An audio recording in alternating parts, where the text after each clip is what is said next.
Hi! Ito pong muli ang inyong doktor, Dr. Ferdinand Solidad po, Medical Director ng JC. Ngayon, pag-usapan natin yung Nature's Cleanse. Ano naman po yung Nature's Cleanse? Dito definitely pag-uusapan natin yung power of greens. At pag pinag-usapan ng greens, we're talking about 4 green. Diba? So, bakit pa tayo nagkakaroon ng karamdaman? There are 4 most common causes of sickness. Number 1, genetics. Pangalawa po, environmental factors. Pangatlo, lifestyle. And of course, pang-apat, aging o yung pagtanda natin. Ano ang dahilan? No? Bakit nga ba yan nakaka-apekto sa pagkakaroon ng sakit? Unang-una, pag-usapan natin ng genetics. There are a lot of sickness. Napakarami pong karamdaman na pwede nating sabihin na namamana. So, ibig sabihin, if ang magulang mo diabetic, malaki ang potential na ikaw ay magkakaroon din ng diabetes. Diba? So, it runs in the family. So, ano pa ba yung mga genetically transferred na mga sickness? Number 1 would be diabetes. Second will be asthma, hemophilia, mental illness, hypertension and stroke, and cancer. Diba? Yan po yung common na mga karamdaman. Diba? So, what else? What about the environment? Napakarami din ng mga environmental factors that we can consider na pwede magkaroon ng influenza or influensya sa ating karamdaman. Ano po yung mga yon? Sun exposure. Ibig sabihin, pag tayo na-expose ng sobra-sobra sa araw, pwede kang magka-cancer sa skin. Water supply. If your water supply is not good, pwede kang magkaroon ng GI problems. What about air quality? Definitely, pag pangit ang air quality, magkakaroon ka ng lung problems. Sanitation. Ang daming sakit na related dyan. Di ba? Pag hindi maganda ang sanitation mo, dadami yung mga mosquito sa paligid mo, pwede kang magkaroon ng mga karamdaman na katulad ng dengue. And of course, pagkain. Kung hindi magandang uri ang kinakain mo, papasok ang mga iba't ibang uri ng sakit na may kinalaman sa pagkain. Diba? So, tuloy natin. Lifestyle choices. Siyempre, pag hindi maganda ang lifestyle choices mo, pwede kang magkasakit. Ano ba yung mga yan?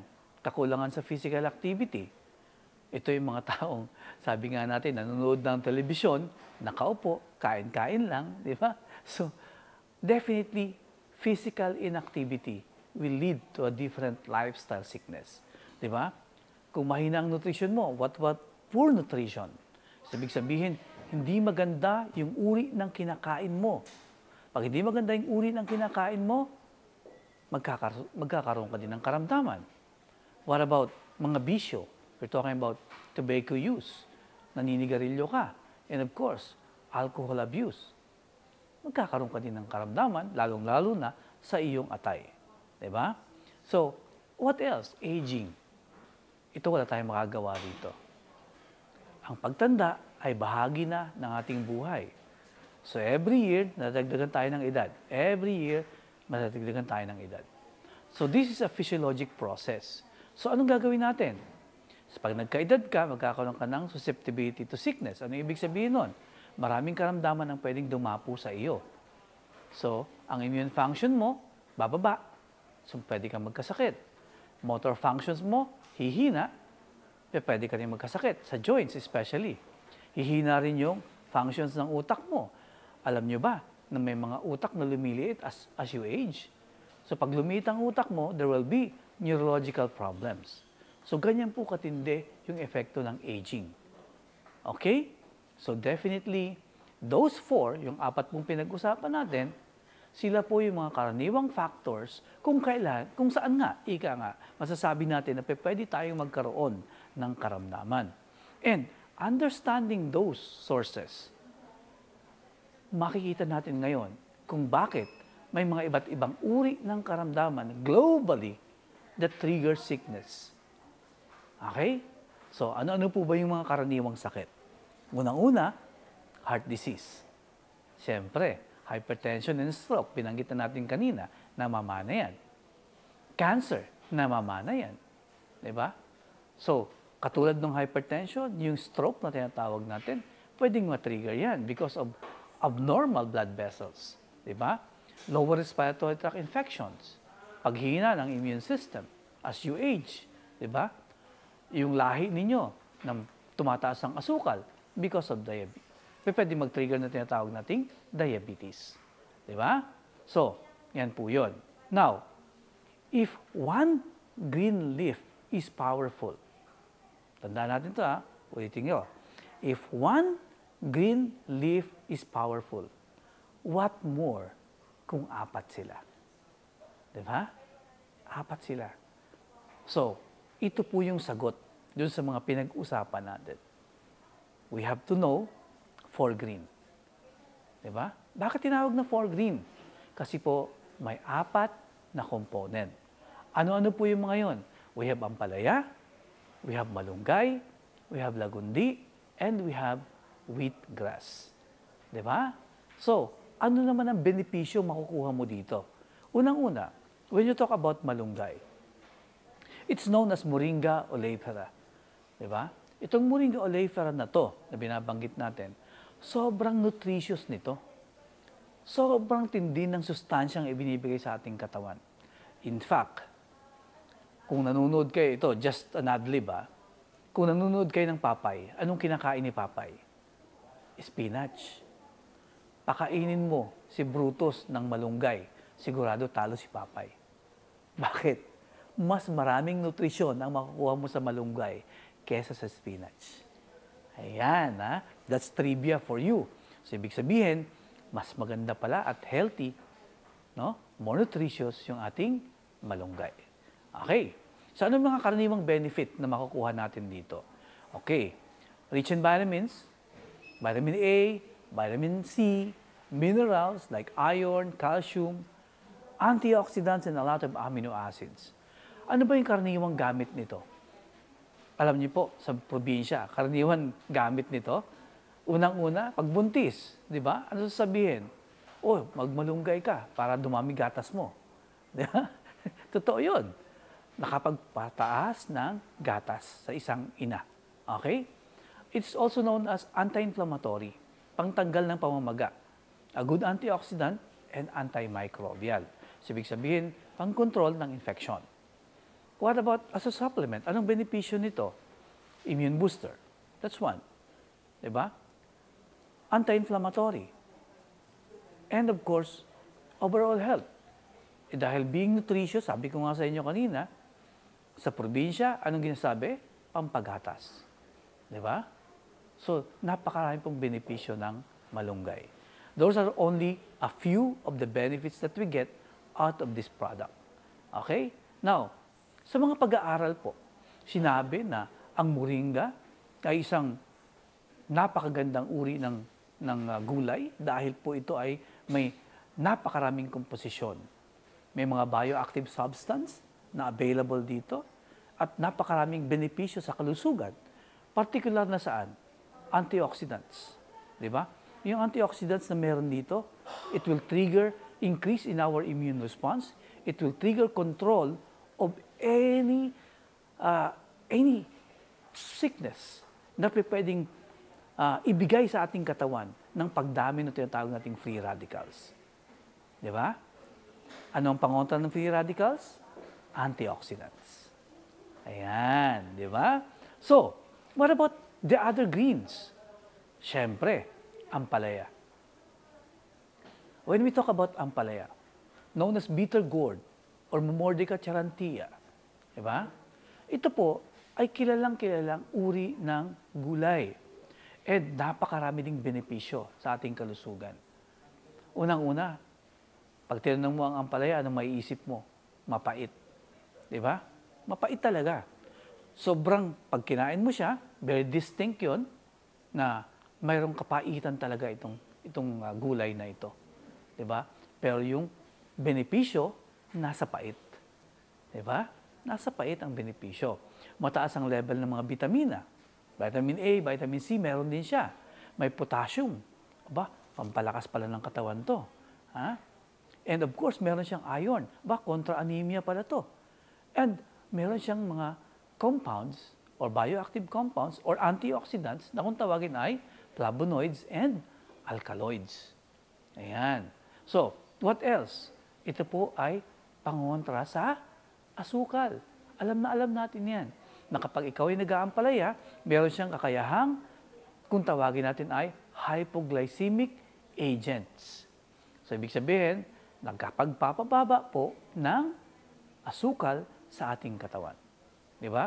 Anti-inflammatory din, pangontra sa mga makikirot, masasakit na bahagi ng katawan natin. And of course, may antioxidant properties din. Di ba? So, this supplement is good as it is. Kung nag-iisa man lang siya, napakaganda na niya. Ha?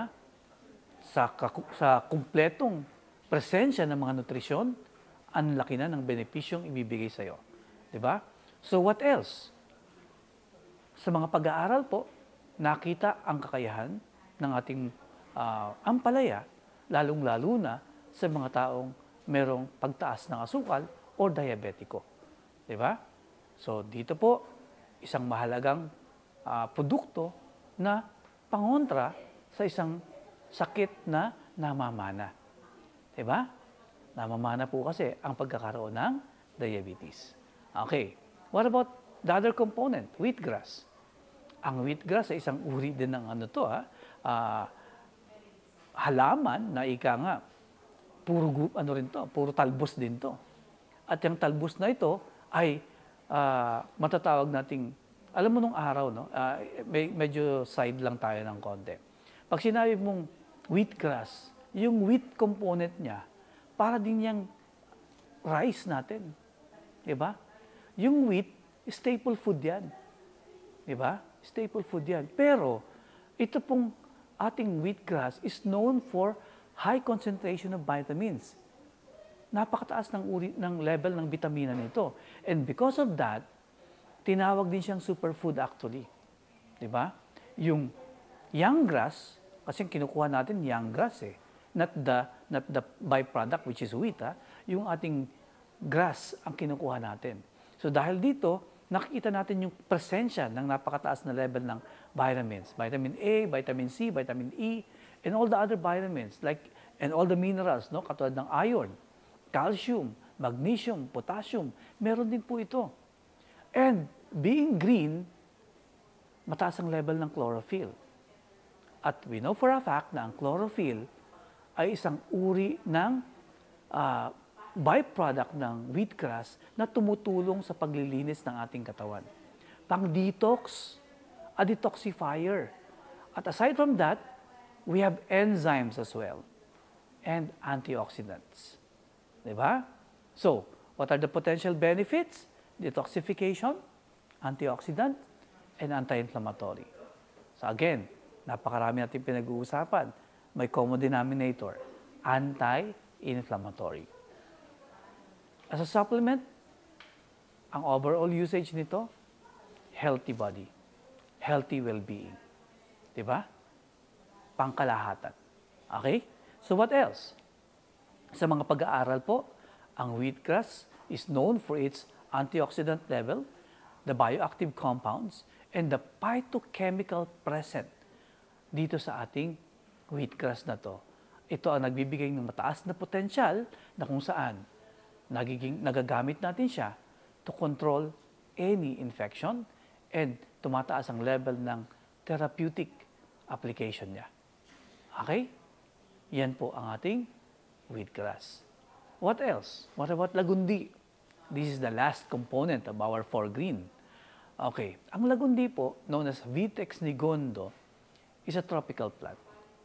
Available dito sa atin yan. Diba? Mataas ang level ng medicinal properties niya. May anti-inflammatory, antioxidant din siya. Pero ito maganda rito. May antimicrobial property rin siya. Lagundi is known for its control of upper respiratory tract infections. So, ibig sabihin, we're talking about lungs. Diba?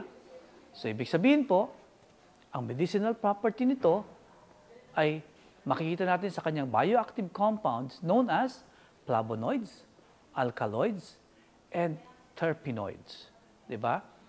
anti-inflammatory, may analgesic component, ibig sabihin pain reliever, at nakakapagpababa rin ng tinatawag nating lagnat. Di ba? Anti-spasmodic, ibig sabihin, kung may mga spasms tayo, yung pananakit ng tiyan, natatanggal din yun. And one good thing, kung may ubusipon, expectorant po ito. Meaning, kaya niyang ilabas yung mga plema sa ating baga. Okay. Generally speaking, this product is good for respiratory infections like cough, asthma, and bronchitis. Diba? Sa mga pag-aaral po, napakaganda ng effect ng lagundi sa kanilang mga pag-eksperimento. They found out na talaga pong napakataas ng level ng kakayahan ng lagundi against pulmonary infections. Ayan. So, for green, tandaan natin, dyan sa 4 na cause ng problema, siya po ang tinatawag nating super solution sa napakaraming health issues. Kaya po, generally, tatawagin natin na ang ating 4 green as a superfood. Diba? 4 na uri ng sources ng karamdaman, 4 na uri ng supplementong tutugon sa ating mga problemang may kinalaman sa ating kalusugan. Now, how does 4 green help against heart disease and CBA? Ang chlorophyll po at saka yung presence ng insoluble fibers niya tumutulong po sa pag-detoxify ng ating atay at ng ating dugo. Ang ampalaya at lagundi definitely tumutulong sa pagpababa ng bad cholesterol. And definitely, pag mababa ang bad cholesterol mo, bababa din ang iyong blood pressure. What about ampalaya? It inhibits cancer. Alam niyo po, napakadaming uri ng cancer na pwede niyang tulungan. Breast cancer, prostate cancer, head and neck, tongue, kasama po yan. And ang malupit po dito, napapababa niya ang potensyal na pagkakaroon ng cancer sa mga areas na to by 50%. Ang wheat grass po, tinatanggal niya yung lagnat. Nakokontrol niya yung paglalagnat ng mga taong merong cancer. Lalong-lalo na po yung mga taong nag-undergo ng chemotherapy. Ang moringa, on the other hand, ay may compound na may kakayahan para tunawin or kontrolin yung tinatawag nating ovarian cancer. Diba? What about lagundi, Doc? Well, tumutulong yan sa mga respiratory problems. And aside from respiratory problems na natutulungan ng lagundi, diba? Marami pang pag-aaral na nakikita na very effective din to sa iba't ibang uri pa ng karamdaman. What about wheatgrass, Doc? Tumutulong ba siya sa respiratory problems? Yes, because of the presence of minerals and vitamins in it. Yung presence ng potassium, magnesium, vitamins A, B, C, and of course, yung mga antioxidant level na mataas, tumutulong po yan sa pagkontrol ng respiratory issues. Okay? So, what about diabetes? Automatic na yan. Pag pinag-usapan natin ang diabetes, ang palaya ang automatic na maiisip natin. Why? Because meron po siyang tinatawag nating insulin-like effect. So, it lowers down the sugar level. Kaya po may tinatawag tayong hypoglycemic effect. Malunggay has the same. Ang malunggay po, mayroon tinatawag na chlorogenic acid na may kakayahan na i-regulate ang blood sugar level sa ating katawan. Pag pinag-usapan ng iba't ibang health issues, may matutulungan pa ba ang ating 4 green? Napakarami po. Pag pinag-usapan natin ang fatty liver, antiviral, kayang-kaya po niya kasi nga po meron siyang chlorogenic acid. Okay? May anemia because of a lot of vitamins and minerals present, hypertension, kidney stones, anti-aging, meron din po because of high level of antioxidants. Acne, psoriasis, eczema, cancer, dry eyes, neuroprotection, siyempre yung pagliit ng utak, kaya niyang kontrolin yan. Presence of joints and muscle issues, osteoarthritis, kayang-kaya. Digestive problems, GI tract, ulcerative colitis, we control them. So napakarami po ng kayang tulungan ng ating 4 green. Now, if you want a greener life, a happy life, wala tayong pag-uusapan. take for green. Muli po, ito po ang inyong lingkod, Dr. Ferdinand Soledad po, Medical Director ng JC.